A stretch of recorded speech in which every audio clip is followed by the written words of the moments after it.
상위권으로 상승하라 상상국어. 안녕하세요 우리 친구들, 반갑습니다. 상상국어 상상쌤입니다.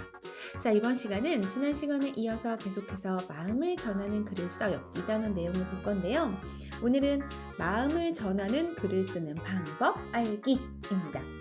자, 마음을 전하는 글, 지난 시간에 글을 읽고 글쓴이가 전하려는 마음 어떻게 파악할 수 있을까 살펴봤는데요. 자, 이번 시간은 우리가 직접 마음을 전하는 글을 쓰는 방법을 알아보도록 하죠. 자, 오늘도 핵심어부터 만나봐야겠죠?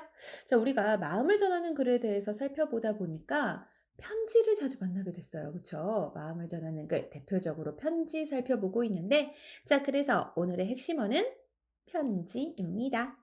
자, 편지를 국어사전에서 찾으면 안부, 소식, 용무 따위를 적어 보내는 글이라고 되어 있네요. 그래요. 그래서 오늘도 우리가 이런 안부나 소식 등을 전하는 편지를 살펴볼 겁니다. 자, 그러면 오늘의 첫 번째 개념부터 만나볼까요?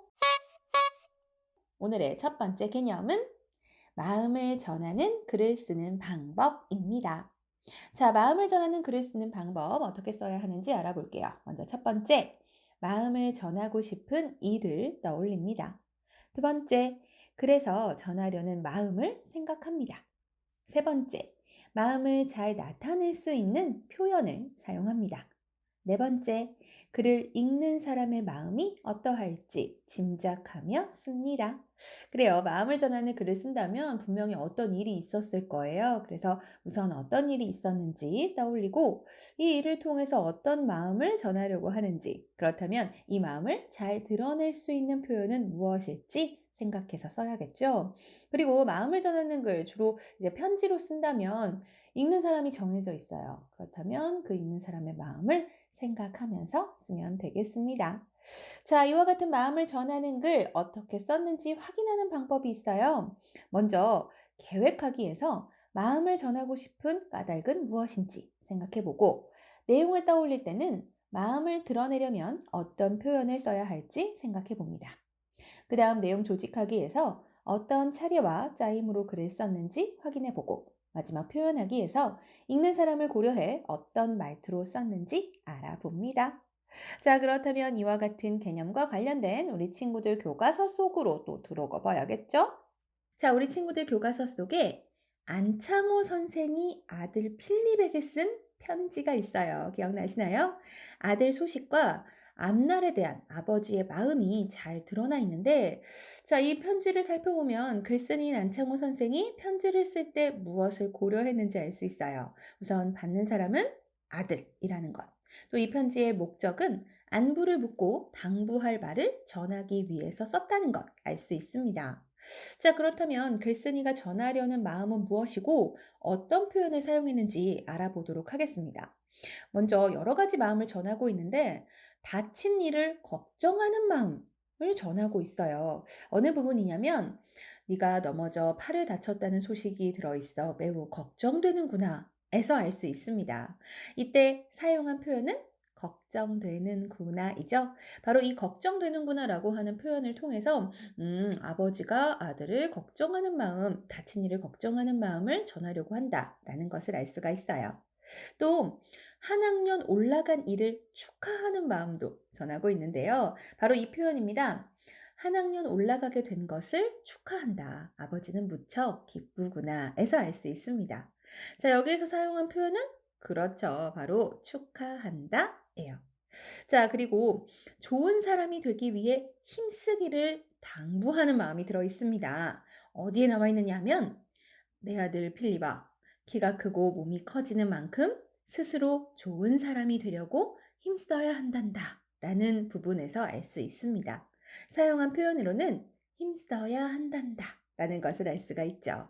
자, 이렇게 이 편지의 글쓴이 안창호 선생은 아들의 마음을 고려해서 잘 썼다는 것을 알 수 있는데요. 또 이와 같은 표현이 있습니다. 더욱 부지런해져라. 어려운 일도 열심히 견디거라. 책은 부지런히 보고 있니? 아무 책이나 읽지 말고 좋은 책을 골라 꾸준히 읽어라. 좋은 책을 가려보는 것이 좋은 사람이 되는 두 번째 조건이란다 하는 내용이 있습니다. 자, 여기서 당부하는 마음이 담겨 있는데요. 열심히 견디거라. 또는 꾸준히 읽어라와 같은 표현으로 아들에게 당부했다는 것을 알 수 있어요. 자, 이 안청호 선생의 편지를 통해서 우리 친구들 마음을 전하는 글 어떻게 쓰면 좋은지, 어떤 표현들을 활용해서 어떤 마음을 전할 수 있는지 알아두기 바랍니다. 자, 그렇다면 여기서 또 오늘의 퀴즈 나갑니다. 글쓴이는 누구의 마음을 고려해서 이 편지를 썼을까예요. 자, 이 누구에 해당하는 내용을 우리 친구들이 떠올리면 되는데요. 잘 떠올렸나요? 정답은 그렇죠. 바로 이 편지를 읽는 사람인 아들입니다. 우리 친구들 다 잘 찾았죠? 자, 그렇다면 이제 오늘의 두 번째 개념으로 들어가 보겠습니다. 자, 오늘의 두 번째 개념은 마음을 전하는 글쓰기입니다. 자, 그 방법 알아보도록 하겠습니다. 첫 번째, 마음을 전하고 싶은 일을 말해봅니다. 두 번째, 마음을 전하는 글을 쓰는데 필요한 내용을 정리해봅니다. 자, 예를 들어서 마음을 전할 사람, 전하고 싶은 마음, 있었던 일, 마음을 나타내는 표현 등을 정리해서 쓰는 거죠. 그러니까 우리 친구들 그동안에 우리가 글쓰기가 참 어렵다고 생각을 했었는데 그 까닭이 이와 같이 우리가 글을 쓰기 위해서는 미리 떠올려야 될 것들이 있어요. 물론 어떤 글을 쓰냐에 따라서 미리 떠올려야 할 내용은 다르지만 분명히 있다는 거거든요. 근데 우리가 이런 것들을 떠올리지 않고 그냥 바로 글을 쓰는 거죠. 그러면 내용을 안 떠올렸기 때문에 어떤 내용으로 써야 할지 생각이 안 나요. 그러면 한 글자도 쓸 수가 없죠. 그럴 때 우리는 '아 글쓰기 너무 어려워. 나하고 안 맞는 것 같아.' 이렇게 생각하기가 쉬운데 사실은 그렇지 않네요. 자, 이렇게 마음을 전하는 글을 쓸 때에도 필요한 내용을 먼저 정리해 보고 이 정리한 내용을 바탕으로 해서 글을 쓰는 겁니다. 자, 마음을 전하는 글을 써 보세요. 그리고 자신의 마음을 잘 표현했는지 점검해 보는 거죠. 다시 읽고 혹시 잘못된 부분이나 잘 드러나지 않은 부분이 있는지 있다면 고쳐 쓰기를 해야 한다라는 겁니다. 자, 우리 친구들 예를 들어서 이제 마음을 전하고 싶은 일을 떠올려서 이제 글을 쓸 때 이런 거예요. 나는 새 신발을 사주신 어머니께 고마운 마음을 전하고 싶어. 이렇게 떠올리는 거죠. 마음을 표현해야 할 일을 떠올려 보는 거예요. 그리고 읽는 사람과 함께 겪었던 일 또는 읽는 사람에게 무엇인가를 받았거나 주었던 일 등을 내용으로 쓸 수 있습니다. 자, 그리고 우리가 이번 시간에 이제 주로 편지글에 대해서 만나보고 있는데 편지글뿐만이 아니라 마음을 전하는 글로 붙임 쪽지도 쓸 수 있어요. 자신의 마음을 담아 붙임 쪽지를 쓸 수 있는데 이때 주의할 점으로는 자신의 마음을 정직하게 표현해야 합니다. 그리고 쪽지를 읽을 친구의 마음을 생각하며 배려하는 글쓰기를 해야 해요. 항상 글을 쓸 때는 읽는 사람을 생각하면서 쓴다는 것을 잊지 말아야겠습니다. 자, 그렇다면 이와 같은 개념과 관련된 교과서 활동 만나볼까요? 마음을 전하는 글쓰기와 관련된 교과서 활동 살펴보시면 이제 마음을 전하는 글을 쓰려면 가장 중요한 게 어떤 일이 있었는지를 떠올리는 거잖아요. 어떤 일이 있었는지를 떠올린다? 아니, 예를 들면 그렇게 떠올릴 수 있는 일에는 어떤 것들이 있을까? 선생님 좀 알려주세요. 하는 친구들이 있을 것 같은데요. 그래요. 우리 친구들 교과서 안에 마음을 표현해야 할 일이 나타난 상황으로 전해야 할 마음을 떠올려 보는 그림이 나와 있습니다. 자, 이 그림의 내용을 간단히 살펴보면 먼저 그림 가에서는 친구가 싫어하는 별명을 부르며 놀려서 미안한 마음을 전해야 하는 상황이에요. 수연이가 내가 싫어하는 별명을 부르며 놀려서 미안해와 같이 이야기했는데요. 이렇게 말할 수 있다는 거죠. 그림 나에서는 친구가 달리기 대회에서 상을 받아서 축하하는 마음을 전해야 하는 상황입니다. 그렇다면 네가 우리 반 달리기 대회에서 상을 받았더라와 같이 축하하는 마음을 전할 수 있겠죠. 그림 달을 보면 친구가 입원해서 위로하는 마음을 전해야 하는 상황이에요. 근데 이때 주의해야 할 것, 위로를 한다고는 했는데 이 말을 듣는 사람을 고려하지 않으면 야, 너 병원에 있어서 학교도 안 나오고 공부도 안 하고 놀아서 좋겠다. 이렇게 말하는 것은 아파서 누워있는 친구의 상황을 전혀 배려하지 않은 표현이 되겠죠. 괜찮아? 얼른 나았으면 좋겠다. 와 같은 말을 해야 되겠습니다. 자, 그림 라에서는 함께 놀았던 친구에게 그리운 마음을 전해야 하는 상황이에요. 예전에 함께 놀았었던 일을 떠올려 보면서 그때 우리 정말 재밌었는데 다음 방학에는 꼭 같이 만나서 함께 놀자와 같은 내용이 들어갈 수 있겠죠. 어때요, 우리 친구들? 생각보다 우리 생활 속에서 이렇게 마음을 전할 수 있는 상황들이 의외로 많습니다. 머릿속으로 잘 떠올려 보면서 누구에게 어떤 마음을 전하고 싶은지 생각해서 글로 쓸 수 있겠죠. 자, 그리고 우리 친구들 이번 시간에 또 중요한 것 중에 하나가 마음을 담아 붙임 쪽지 쓰기가 있었어요. 우리 친구들 교과서 안에 보시면 역시 글이 하나 있는데요. 이사를 온 재환이가 승강기 안에 어떤 붙임 쪽지를 붙였습니다. 이걸 보고 이웃들이 쪽지를 보고 훈훈한 마음을 또 전했는데요. 자, 그렇다면 어떤 내용인지 살펴보도록 하겠습니다. 자, 먼저 재환이가 승강기 안에 붙인 편지의 내용은 이제 안녕하세요 하고 인사하면서 12층에 이사 온 11살 이재환입니다 하고 인사를 했어요. 간단하게 저희 가족은 엄마, 아빠, 귀여운 동생, 저 이렇게 넷입니다 하고 소개하면서 아직 이제 이사 온 지 얼마 되지 않아서 다니는 길이나 사람들이 모두 낯설기만 하지만 그래도 나무도 많고 놀이터가 있는 이곳이 마음에 든다면서 앞으로 좋은 이웃이 되고 싶다라고 올렸어요. 자, 그렇다면 이와 같은 재환이의 편지에 담겨 있는 재환이의 마음은 무엇일까요? 그렇죠.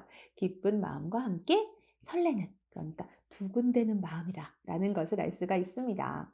자, 재환이가 이렇게 아파트 승강기 안에 편지를 붙였더니 재미있는 일이 일어났어요. 신기한 일이라고 했는데요. 이웃들이 바로 이와 같은 재훈이의 편지를 보면서 붙임 쪽지를 붙인 거예요. 그 내용을 간단히 보면 귀엽네요.부터 반가워. 좋은 이웃과 함께 이사 온 거 축하합니다. 앞으로는 자주 소통하는 이웃이 됩시다. 안녕하세요. 저도 12층에 살아요. 좋은 친구가 되었으면 좋겠네요. 친하게 지내요. 전 7층에 살아요. 집 앞 공원에서 같이 운동해요. 환영해요. 이렇게 먼저 인사해줘서 고마워요. 참 예쁜 마음씨네요. 와 같은 여러 가지 쪽지들을 올려주었어요.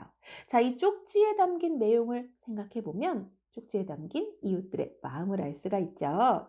이사 온 것을 축하하는 마음, 그리고 반가운 마음, 또 고마운 마음 등이 담겨 있다는 것을 알 수 있습니다. 자, 그렇다면 우리도 여기 이 글에 나오는 이웃이 되어서 재환이의 편지에 붙임 쪽지 붙일 수 있겠죠? 앞으로 함께 더 친하게 지냈으면 좋겠다 라든가 아니면 우리 아파트 놀이터에서 만나서 함께 재미있게 놀까? 와 같은 내용도 들어갈 수 있을 것 같네요. 여기 나오는 이웃들의 쪽지에서처럼 축하하는 마음, 반가운 마음, 고마운 마음 등을 담아서 우리 친구들도 붙임 쪽지를 붙여보기 바랍니다. 자, 그렇다면 재환이가 쓴 편지의 내용을 정리해 보도록 하죠. 편지에 드러난 재환이의 마음은 기쁜 마음 또는 두근대는 마음이고요. 재환이가 편지를 쓴 까닭은 자신의 소식을 알리려고 붙였습니다. 또는 이사 와서 이웃에게 인사하려고 붙였습니다. 이렇게 정리해 볼 수 있고요. 편지를 읽은 사람들의 마음은 재환이도 쪽지를 써서 붙인 이웃도 모두 훈훈한 마음이 한가득했습니다와 같이 생각해 볼 수 있겠죠? 자, 여러 가지 편지와 함께 붙임 쪽지 쓰기까지 내용을 살펴보았습니다. 그렇다면 오늘의 두 번째 퀴즈 만나볼까요? 자, 우리 친구들 잘 생각해 보세요. 맞으면 동그라미, 틀리면 가위표입니다. 자, 재환이가 승강기 안에 붙인 편지 기억나시죠? 재환이가 승강기 안에 편지를 붙인 까닭은 이웃들이 쓴 쪽지에 답장을 하려고 붙인 것이다. 맞으면 동그라미, 틀리면 가위표인데요. 그렇죠. 정답은 가위표입니다. 이웃들이 쓴 쪽지에 답장을 하려고 쓴 것이 아니고 재환이가 먼저 승강기 안에 이사 와서 기쁜 마음, 두근대는 마음을 담아 편지를 붙였고 그 편지를 본 이웃들이 재환이를 축하하는 마음, 반가운 마음, 고마운 마음 등을 담아서 붙임 쪽지를 붙인 거였습니다. 재환이의 편지가 먼저고 이웃들의 쪽지가 나중에 일어난 일인 것이죠. 자, 우리 친구들과 함께 오늘 내용을 모두 살펴보았는데요. 우리 친구들 이렇게 마음을 전하는 글은 우리의 일상생활 속에서 자주 활용할 수 있어요. 우리 친구들이 어버이날에 부모님께 편지를 쓰는 것, 스승의 날에 선생님께 편지를 쓰는 것, 아니면 전학을 가는 친구에게 이제 그동안 행복했고 전학을 가서도 잘 지냈으면 좋겠다라고 하는 내용을 담아서 편지를 쓰는 것, 또는 연말 연시에 서로의 안부를 묻는 편지를 쓰는 것, 이 모든 것들이 바로 마음을 전하는 글을 쓰는 상황이다라는 것을 우리 친구들 기억해 두면 좋겠습니다. 마음을 많이 서로 나누고 의사를 소통하다 보면 사람들 간의 관계도 더 좋아질 수 있겠죠? 어떻게 하면 마음을 전하는 글 잘 쓸 수 있는지, 오늘 배운 마음을 전하는 글을 쓰는 방법 잘 기억해 두고 꼭 활용해 보기 바랍니다. 자, 오늘은 여기까지입니다. 다음 시간 선생님 또 새로운 내용으로 다시 찾아올게요.